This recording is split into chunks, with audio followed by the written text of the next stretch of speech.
As you all know, the BC referendum on electoral reform is over.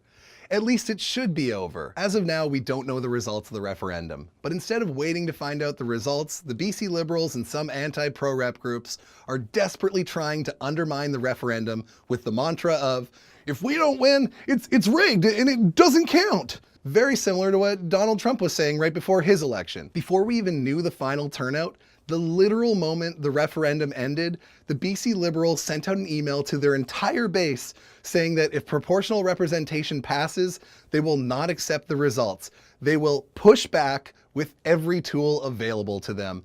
They also mentioned in a BC Liberals conference call last week that they would fight the results in the courts and in the media, meaning they want to change public perception on this referendum. This isn't just a childish way to fight democracy. This is a very desperate, dangerous attack on democracy. Advocating to not listen to the votes of 1.3 million people? Okay, show's over, people. We have hit rock bottom here. It doesn't get lower than this. I know the Vote No side keeps warning you about extremists coming, but look no further. Extremists are here, and they're advocating for us to ignore election results. BC Liberal leader Andrew Wilkinson and the Vote No leader Bill Tieleman arbitrarily said they would not respect the results unless they hit 40% voter turnout. Actually, in early November, Wilkinson told Ming Pao News 30% and then pretended he never said that. Weird flex, but okay. Well, guess what? It hit 41%. That's more than many of the municipal elections that just happened. So unless we're looking at blocking our new mayors from being mayors, I suggest you shut up or move to Saudi Arabia or North Korea, where you can be free with your democracy-hating peers. PEI just had a referendum that was in favor of pro-rep, and the politicians afraid of losing their grip on power discredit it because of turnout. They plan to use the same strategy. They made it work in PEI. An election is a battle of ideas, and ultimately it's up to the voters. Those who vote are the ones who decide elections. Minimum turnouts in general are a dangerous idea because we get stuck in a loop where we have no binding elections because we didn't hit the turnout. And this encourages the democratically destructive practice of encouraging non-participation and suppression as a tactic of winning. Right now, the attacks on delegitimizing this referendum are revving up, and they're only going to get more brazen in the weeks coming. And the BC Liberals are encouraging their base to like and share this message. They're trying to advocate that this referendum is rigged for pro-rep. There's no way you can argue this ballot favors pro-rep.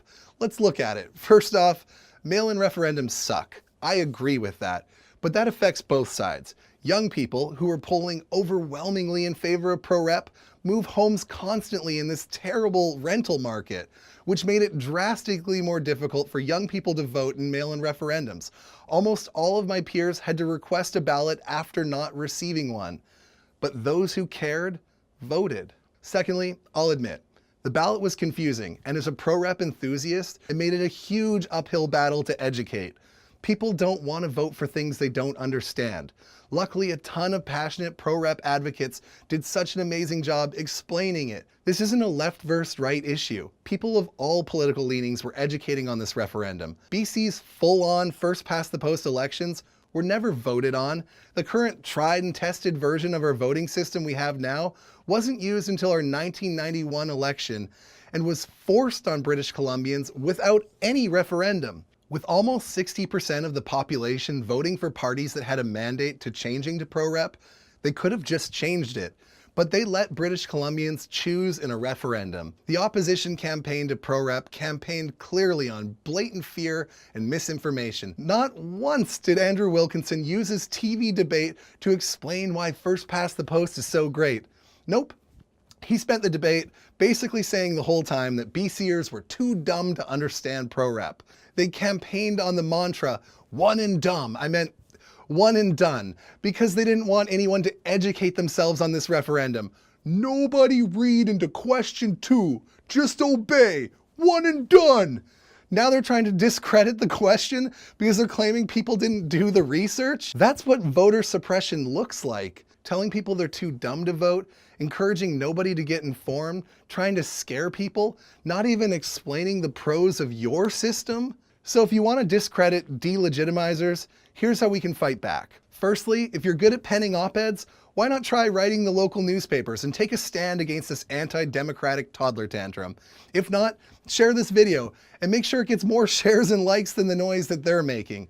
Luckily, for First Past the Post supporters, if PR goes through, we're only test driving it for 2 election cycles, then reassessing it from there.